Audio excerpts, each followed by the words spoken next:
Ottertail Telecom for hosting our program. I'm Shannon Terry, the Public Information Officer for Ottertail County. We hope that this show is an opportunity for Ottertail County to share information about our programs and services.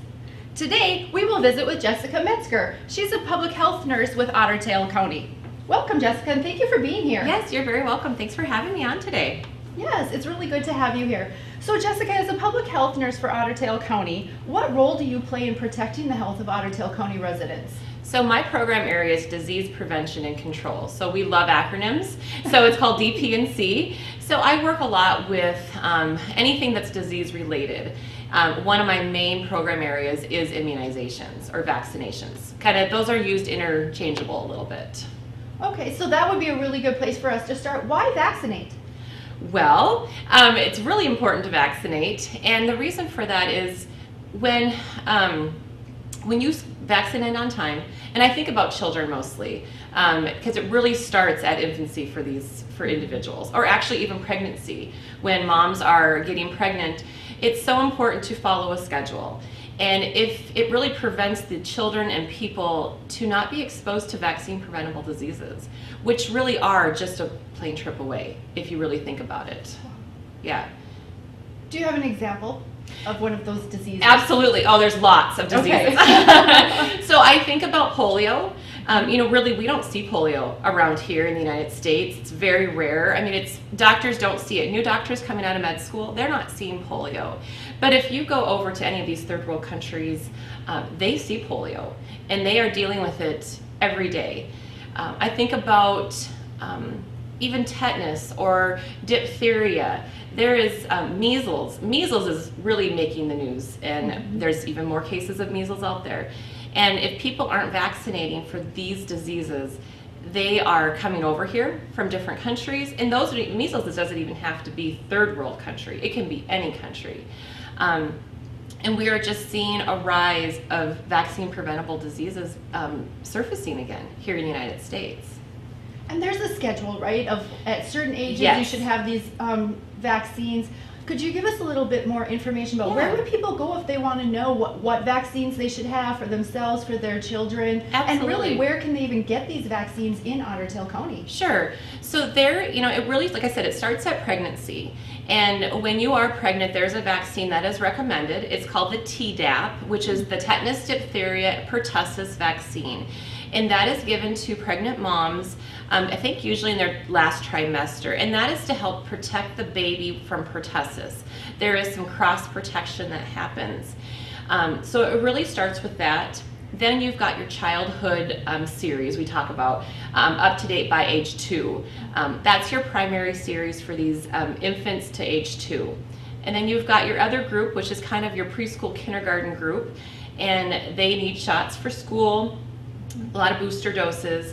And then you've got your teenagers that are needing meningococcal, the human papillomavirus, a booster of tetanus, and then of course adults.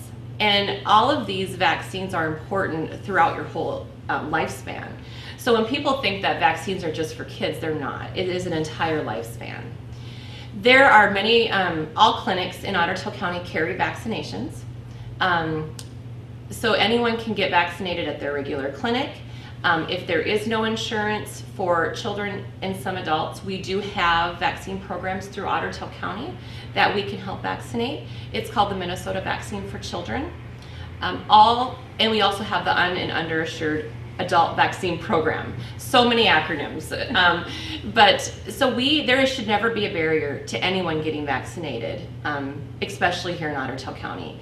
All of our clinics here are Minnesota Vaccine for Children providers. So any child of the age 0 through 18 years of age can get free vaccine if they qualify, meaning if they don't have any type of insurance.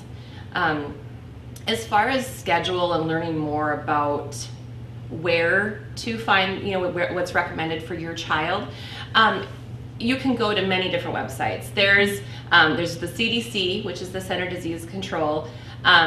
There's the Minnesota Department of Health website. The Children's Hospital Philadelphia is a wonderful website, a resource for many different things. And there are people that like to look at different sites that are not governmental sites. And I can appreciate that. And the Children's Hospital of Philadelphia is one of my go-to sites for many things.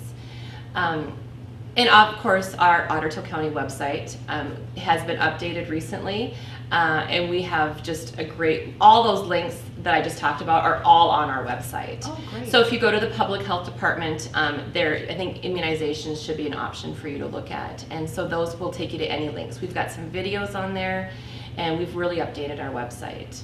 And I'm always available too, for questions or any kind of questions people might have. Thank you. Yeah, absolutely. We really have heard about vaccine hesitancy. Yes. Could you explain what that means and maybe what has influenced vaccine hesitancy over time? Absolutely. So, unfortunately, in recent years, we've experienced in the United States just a rise in this vaccine hesitancy, which is a delay in the acceptance of vaccines. So they're maybe not accepting it right at birth, but maybe they'll accept it later in the child's life, or they just refuse vaccines altogether. So children are being unvaccinated, and they're very, very just at risk for disease, of course. So the influence we've seen is really the lack of trust to the medical community. Concerns about the vaccine safety, how the efficacy, so how well does it really work? Is it really necessary? The convenience, and there are other issues, of course, related to it. But really, those are kind of the main things we see around the vaccine hesitancy. Is just, and unfortunately, there's a lot of sites out there that are not credible. And what I tell people is to get fully informed, you really need to make sure you're looking at something that is credible and approved. Anyone can make anything look credible on the internet. And so you really need to make sure you're looking at a trusted website. That's really good advice. It is. And if people don't know if it's trusted or not, public health, we can certainly try to help you with that. If you're saying, I'm looking at this website and this is what it says, if I don't know the answer, I have people that I can contact and they can help me with how credible a site really is. So after hearing about vaccine hesitancy, what happens when a parent decides not to vaccinate? Well, a parent's decision to not vaccinate his or her child not only puts that particular child at risk for infection, but also every child that comes in contact with that particular child. I should say every person that comes in contact with that child. Lower rates of vaccination increases the risk of preventable diseases and outbreaks in our community. We've seen that in the Twin Cities with the measles outbreak. We've had pockets of communities that don't vaccinate for certain vaccines or any vaccines. And people talk about herd immunity, and I don't know if you've ever heard that term or not, but herd immunity, I don't really know if it exists anymore. And we have such a large pocket of people that aren't vaccinating, and the people who don't vaccinate tend to hang out with other people that don't vaccinate. And so it's just, a lot of the disease can spread. And with all the international travel and airplanes, and just people are so mobile, even from just county to county or state to state, we do see that disease is very easily spread. And if you aren't vaccinating your child, you are really putting a lot of others at risk. Some that I think about are the children who parents would like to vaccinate, but they're going through chemotherapy, or they're going through some kind of a treatment where they can't be vaccinated. So that child still goes to school and still does all of its normal activities the best they can, but is at more risk if people are not vaccinated within the school that they go to or within the community that they live. So it's kind of a scary thing. I have 3 children. All 3 of my children are fully vaccinated. And I do let parents know that when I talk to them about vaccine hesitancy. I want them to know that I would never do anything for their child that I wouldn't do for my own. And I'm very pro-vaccine, and I make sure that my children are very well protected. And the consequences of getting a disease like measles, it's life-threatening, isn't it? Absolutely, absolutely. And a lot of adults that have had measles, they're like, oh, well, I lived through it. That's true, but people, this day and age, we don't see we're not seeing those diseases, so maybe they aren't caught as quickly. But there are complications, even with chickenpox. There are complications, and the older you get, when you get the chickenpox, for example, the higher you are at risk for complications. And so people just really need to look at the benefits versus, just weighing those options, for sure. Well, thank you. Could you maybe explain a few other initiatives that Otter Tail County Public Health Department is working on?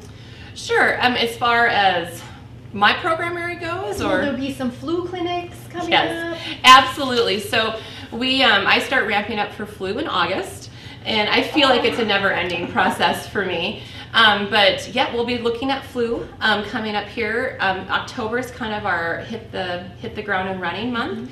We will be in some communities, so be looking for press releases. We'll have things on the radio, and our website will have all of our schedules. We'll be doing the schools, so parents should be looking for papers coming home from their school districts. And we always can take appointments as well. If there's community members that need to get in for flu shots, we certainly can do those as well. Okay, it sounds like Public Health Department of Otter Tail County is a very valuable resource. We are, for many different things. Yes. And again, we've just highlighted one of the programs of Otter Tail County's Public Health Department. There are many more areas that public health is working and providing services for the residents of Otter Tail County. Absolutely, absolutely. And if you ever have questions about those, our website's great, or just calling our main phone number and just asking. And we'll have contact information provided during the show. So thank you, Jessica, very much for being here. You're very welcome. Thank you, Otter Tail Telecom, and thank you, viewers. Otter Tail County, live your best life here.